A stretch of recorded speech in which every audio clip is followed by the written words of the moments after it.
Everybody are against the politicians.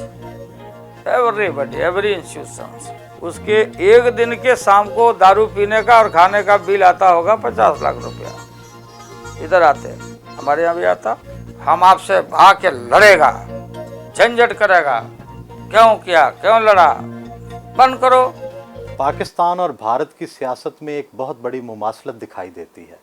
आप अपनी बीवी राबड़ी देवी के ज़रिए रिमोट कंट्रोल सियासत कर रहे हैं, जबकि पाकिस्तान की दो बड़ी सियासी जमातों की क़यादत भी रिमोट कंट्रोल के ज़रिए सियासत कर रही है।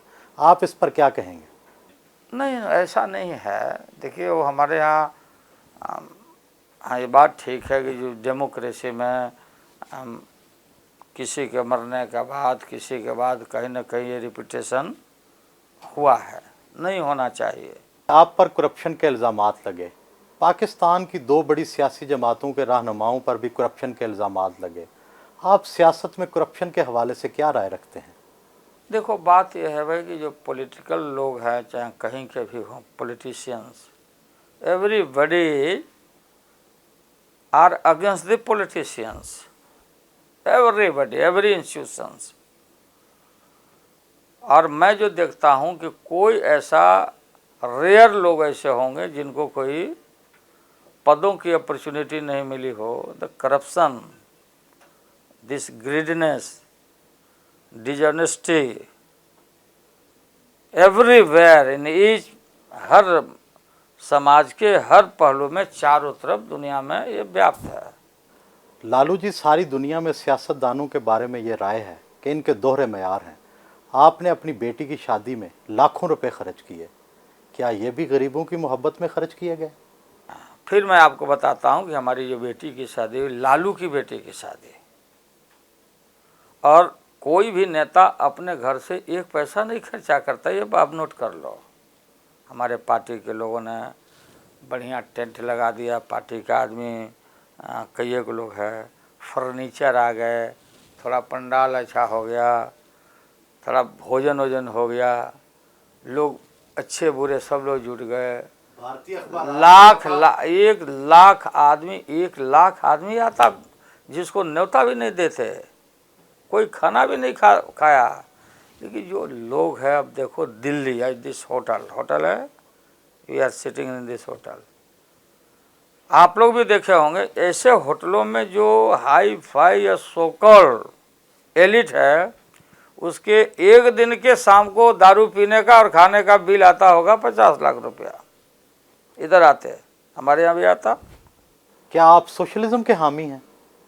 पूरी गवर्नमेंट, अगर हमारा ताकत चले, हमारा पावर मिले कुदरत के कृपा से, तो सारे देश के प्रॉपर्टी को मैं टेक ओवर कर लूँगा, और टेक ओवर करके रीडिस्ट्रीब्यूशन मैं करूँगा। अब रीडिस्ट्रीब्यूशन एंड नेक्स्ट कम्स कि लैंड टू द टीलर्स। तो क्या आप ज़मीनें हारियों में तकसीम करने का इरादा रखते हैं? जो जमीन को जोते बोए, वो जमीन का मालिक हो गए। लालू जी, अगर आप भारत के वज़ीर आज़म बन गए तो क्या मसला कश्मीर हल कर देंगे? देखिए, कश्मीर का मसला हम लोग के सामने कोई मसला नहीं है। आप और हम भाई हो, मसले तो कहीं और हैं।